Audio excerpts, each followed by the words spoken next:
Could you please state your name and occupation, then state your question? I'm Sakina D'Souza, and I'm a Catholic. I believe Brother Yusuf was a Catholic before. I would like to ask him the simple question. He was brought up like a Catholic, but what made him change? Doesn't he believe that the Messiah is true, or did he ever feel that the Catholic religion, has not brought up any Messiah and the Bible is false? I would like to just know what that means, because he said he was a Catholic before and now he has become a Muslim.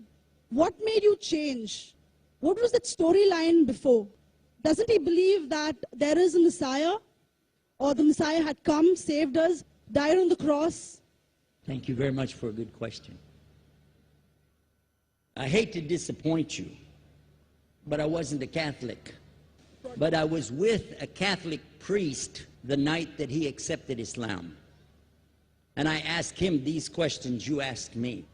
Because after all, I was still a Christian, a preacher in Christianity, and I wanted to know why my best friend, a Catholic priest, had converted. That's a pretty weird thing. A Catholic priest is not like a regular preacher in the Protestant religion. A Catholic priest has given up everything. He's given up his life to be a Catholic priest. When he enters into this realm, he's basically given away everything. He can't have a wife, he can't have children, obviously no grandchildren. He has no home, he just lives in a rectory or wherever they give him a place to stay. And he's sent wherever they tell him to go, do whatever he's told to do, and that's it.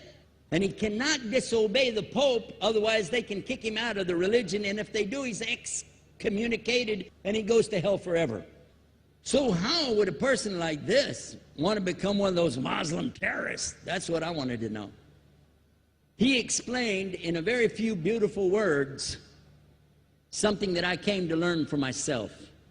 He said that he was sincerely in the Catholic religion because he believed in God, that he had studied, his degree was in theology, and a part of the teaching that they as priests have is to study Islam. Every priest is forced to study Islam. Now, you may not know that, but you can ask your priest and he'll confirm it. And when you study Islam, even when Islam is taught to you by somebody who hates Islam, as long as they don't corrupt it too far, you can still see the truth in Islam. A classical example happened to me just recently when I was in Saudi Arabia. A friend of mine, very old copy of one of the first Qurans ever translated to English by George Sale. George Sale hated Islam, he hated the Muslims, but when he translated the Quran to English, he was true to the text of the words. Although maybe not getting all the meaning, he certainly was true to the text of the words. I was shocked when I read it. Have you seen it? You know what I'm talking about? Amazing. And listen to this. George Bernard Shaw, for instance, is one of many, a long list of people who read this and realized the truth of Islam. When people see the truth of Islam, it can change them if they want to be guided. If they want the truth, it can change them. You might think, I'm a Catholic, I'll never be anything but a Catholic. But I'm going to ask you a question, and I want you to be honest. This is not for you to, start a debate, but just be honest. Was Jesus a Catholic?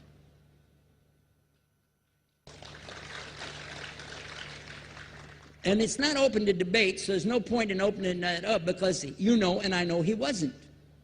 The Catholic Church was in business about 300 years before Jesus was born. It's on their website. Don't go like this. It's on their website. That's where I took it from. The Catholic Church was really started in Rome by Alexander the Great. Do you know what the word Catholic means? It means universal. It was the universal church for the Roman Empire. If you didn't join it, you could not be a Roman citizen. And it was opposed to the teachings of Judaism and opposed to the teachings of the early Christians for more than 200 and some years. And they were diametrically opposed to each other to the extent that it was the Romans killing the early Christians. Now, if you understand that, and you go to their website and read, they didn't even take over Christianity until the year 325 AD. And when they did, they changed a lot of things, again, referring to their own website. But if you want to check it in Britannica or Americana or grow your encyclopedias, go ahead and read about the Catholic Church. When, in August of 325 AD, at the Nicaea Council, they took over, first thing they said was, let's change the date of the birth of Jesus to be the same date as that of Mithras, which was the god, one of the gods worshipped there, and also the sun god's birthday was the same day, December the 25th, believing it to be the shortest day of the year. And Constantine was a sun worshiper of Sol Invictus. Go to the website, read it for yourself. There are a lot of points, but not the least of which, even today, if you go in any Catholic church, and I have, you'll see so many portraits and statues and idols and images throughout the whole place, that for the one who's never experienced that, for a Muslim who knows about these images, he'll be like, whoa, a'udhu billah. Whoa, what's this? The first time I walked in a Catholic church, I was about 10 years old. I was shocked. I was shocked at the idols and statues everywhere, because in the Protestant religion, we were brought up to believe that the second commandment was just as important as the first commandment. The first commandment in the Bible, in Exodus, is the same as the first commandment in the book of Deuteronomy. It says, I'm the Lord your God that brought you out of the land of Egypt in the house of bondage. You know no other God beside me. Beside me there's no other gods. Thou shalt not have any other gods beside me. How many in this room agree with that commandment? Raise your hand. You notice the Muslims are raising their hand, because it means Ashhadu la ilaha illallah. That's the first commandment for us as well.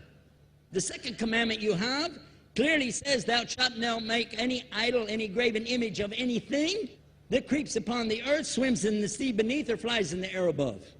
And I was sitting in a church one time, sitting there in the morning service, watching, the preacher talk, and, they go on and on and on, and sometimes you lose your train of thought. I was looking. Whoa! On the front of the podium, there was a fish. A fish. For the symbol, make you fishers of men. They had a fish. I said, whoa.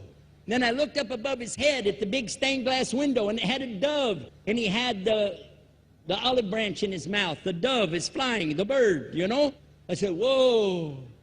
And then I look over here, and there's a cross with a man hanging on it. And I said, wow, they didn't miss a single one. They got them all. Something walking on the earth, something swimming in the sea beneath, something flying in the air above. So look at these two things. Clearly, the first two of the 10 commandments, bang, bang, boom. Because if you said God is more than one, where did you get it from? When Jesus is talking to his own companions and they ask him, what's the greatest commandment? Mark 12:29. Clear. The greatest commandment is to know, O Israel, the Lord your God is one God. And you have to love him with all your heart and all your mind and all your strength. And this is no different from what Prophet Muhammad ﷺ was saying, the same thing to his people. Same thing I mentioned in the lecture. This is certainly for us the same.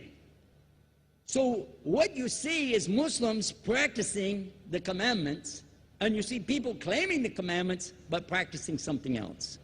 And I have seen more converts from the Catholic Church than any other of the many sects of Christianity, and especially from the nuns, priests, and even an archbishop. And all of them are better than me. They still sacrifice their whole life to get the true message of Islam, not only to you, but to Muslims as well, because we all need to know about it. But thanks for a great question.